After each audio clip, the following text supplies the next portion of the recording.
नमस्कार दोस्त, दिल को छू जाने वाली कहानी लेकर आए हैं। नई दिल्ली रेलवे स्टेशन पर ट्रेन अभी पहुंचने वाली थी। धीरे धीरे ट्रेन प्लेटफार्म की ओर बढ़ रही थी। शिखा जी अपना सामान समेटकर आगे बढ़ रही थी। तभी उनके बेटे शुभम ने उन्हें रोका। माँ, आप रुको, सामान मुझे दे दो, मैं पहले उतरकर सामान उतार लूँ, बाद में आप आराम से उतर जाना। ठीक है बेटा, लेकिन संभल कर, गाड़ी पूरी तरह रुक जाए तभी निकलना, शिखा जी ने हिदायत देते हुए कहा।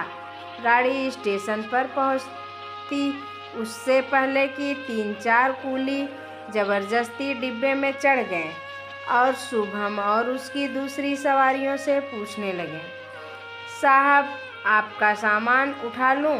शुभम ने पूछा, कितना लोगे? तो कूली 300 रुपये मांगने लगे।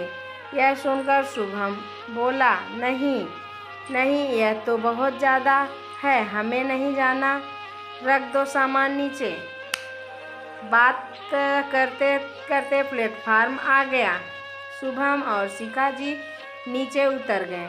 वह कूली अब भी उनका सामान उठाने की कोशिश कर रहा था। शुभम उससे पैसे कम लेने के लिए कह रहा था। इसी बीच शिखा जी की नज़र दूर खड़े एक बूढ़े कूली की ओर गई। वह आती जाती सवारियों को एक आस से देख रहा था। शिखा जी ने उसे इशारे से बुलाया, लेकिन वह नहीं आया तो शिखा जी खुद उसके पास पहुंच गई। अरे, मैं तुम्हें सामान उठाने के लिए बुला रही थी, तुम आए नहीं? चलना नहीं है क्या? बूढ़ा कूली इधर उधर देखकर बोला। मेम साहब, ये जो कूली हैं ये भागकर ट्रेन में चढ़ जाते हैं, मैं चलती ट्रेन में चढ़ नहीं पाता। ऊपर से जिन सवारी को लेकर आते हैं उनसे कोई दूसरा कूली बात करे तो ये उसे मारते हैं, इसलिए मैं आपसे बच रहा था। शिखा जी को उस बूढ़े कूली पर दया आ गई। उन्होंने शुभ के पास जाकर कहा, शुभ, हमें कूली नहीं चाहिए, इतने पैसे देने से अच्छा है अपना सामान खुद ले चलें। यह सुनकर दोनों कूली गुस्सा होते हुए दूसरे पैसेंजर से बात करने चले गए। कुछ देर में सामान उठाकर बाहर की ओर चल दिए। तभी शिखा जी उसको बूढ़े कूली के पास गईं और बोली, वो दोनों चले गए हैं, आप बताइए इतने सामान का कितना पैसा लेंगे? बूढ़े कूली की आंखों में आंसू छलक आए। वह बोला, मेम साहब, जो चाहे दे दीजिएगा, मुझे बूढ़ा समझकर कोई सामान नहीं उठाने देता। तभी शुभ आ गया। माँ, ये सामान उठा भी पाएगा? आप भी बेकार में चक्कर में पड़ गईं। अच्छा भला 200 में तय हो रहा था। शिखा जी ने कहा, कुछ सामान ये उठा लेंगे, कुछ हम उठा लेंगे। शुभ ने सामान उठाने में मदद की। बूढ़ा कूली 2 सूटकेस लेकर धीरे धीरे आगे बढ़ने लगा। शुभ पीछे माँ से बोला, माँ, ये तो बहुत देर में पहुँचेगा। वो दोनों अच्छे से सामान पहुँचा देते। यह सुनकर शिखा जी बोली, बेटा, कभी कभी किसी की मदद के लिए कुछ कष्ट उठाना पड़े तो उठा लेना चाहिए।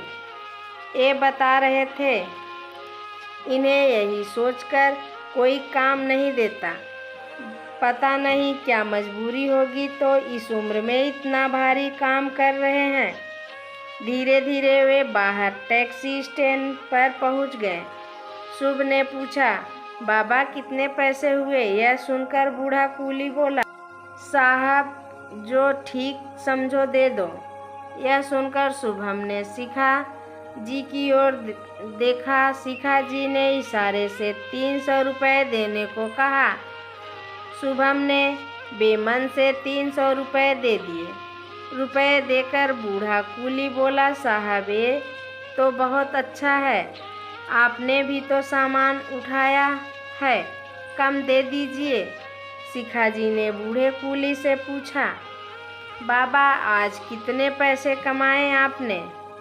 तब बूढ़ा कूली बोला, मेम साहब बस एक ही सवारी मिली थी, 100 रुपये कमाए हैं। शिखा जी ने कहा, आप ये पैसे घर ले रख लो और घर जाकर आराम करो, रात होने को है। यह सुनकर बूढ़े आदमी ने चुपचाप पैसे जेब में रख लिए। शिखा जी ने फिर पूछा, आप इतना भारी काम क्यों करते हैं? आपके बेटे काम नहीं करते? बूढ़ा कूली यह सुनकर रोने लगा, फिर आंसू पोंछकर बोला, मेरा जवान बेटा यही कूली था। एक दिन सामान उठाकर सीढ़ियों से उतर रहा था, पैर फिसला और गिरकर मर गया। अब मैं और मेरी पत्नी यहीं स्टेशन के पीछे झुग्गी में रहते हैं। वो घरों में काम करके कुछ कमा लेती है, मैं यहाँ बैठा रहता हूँ। कभी कभार आप जैसे लोग तरस खाकर कुछ काम दे देते हैं, नहीं तो खाली बैठकर घर चला जाता हूँ। बूढ़े कूली की बात सुनकर शुभम और शिखा जी दोनों आश्चर्यचकित रह गए।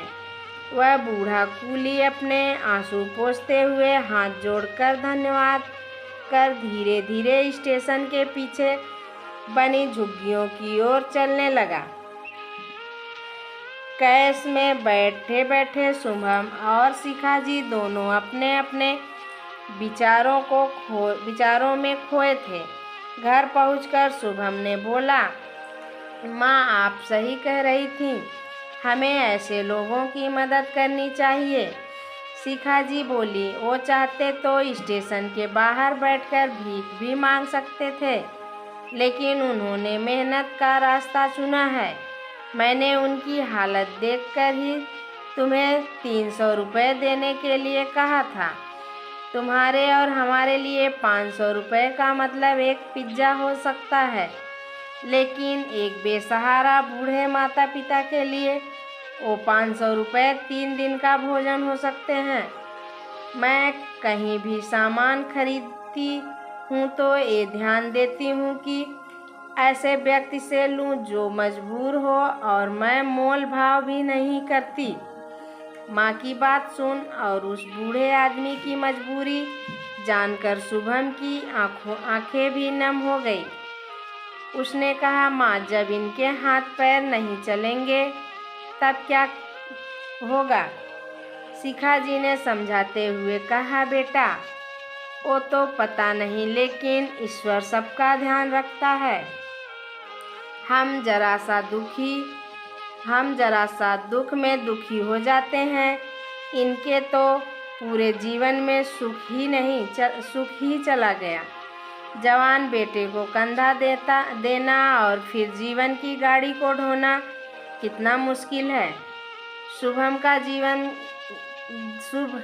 का जीवन को देखने का नज़रिया ही बदल गया। अब उसे पैसे उड़ाना फिजूल लगने लगा। वह दूसरों की मदद करता, सबसे प्यार से बातें करता था। दोस्तों, आपको ये कहानी कैसी लगी कमेंट करके ज़रूर बताएं, और पसंद आने पर लाइक और शेयर करें और कहानी को सब्सक्राइब करें। धन्यवाद।